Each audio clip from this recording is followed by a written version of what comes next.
प्रेम से बोले साचे दरबार की जय हो। मैया रानी के प्यार की जय और भगवान की जय हो।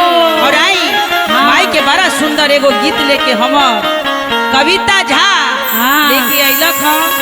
रउआ लोग गाना के सुनी आ प्यार दुलार दी भरपूर। जय हो जय हो बच्ची के और आवे के भाव में जैसे देवी भजन आई वैसे ही लाइक सब्सक्राइब इतना करेम कि जेहू ना भक्त होई माता रानी के उहो भक्त बन जाए। जय हो जय हो।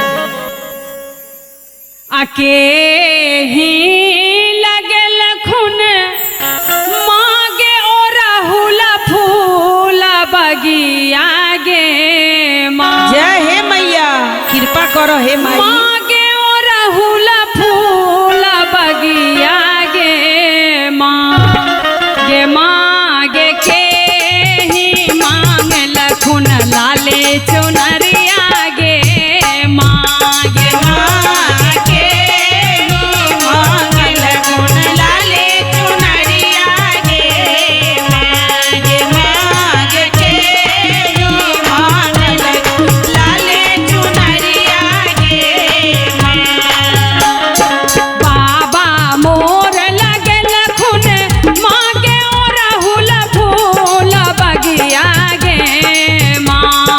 मांगे ओ राहुल फूल बगिया गे माँ गे मांगे ओ राहुल फूल बगिया गे माँ गे माँ गे दादी मोर मंगल कौ लाली चुनरिया गे माँ गे माँ दादी मोर लगल खुन लाले चुनरिया गे माँ गे माँ गे दादी मोर मंगल खुन लाले चुनरिया गे माँ।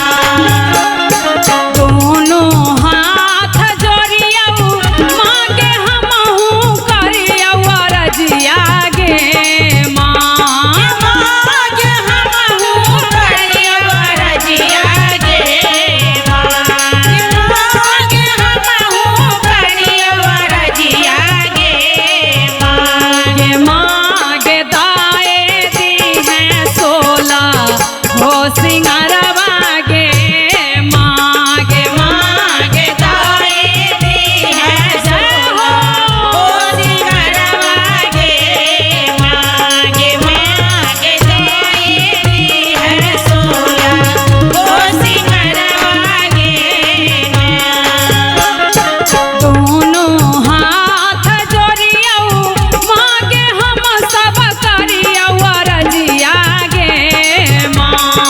मांगे हम सब करियौ रजिया गे माँ गे मांगे हम सब करियौ रजिया गे माँ गे माँ गे काए दी है बेटा के उमरिया गे माँ गे माँ गे काए दी है बेटा के उमरिया गे माँ। जय हो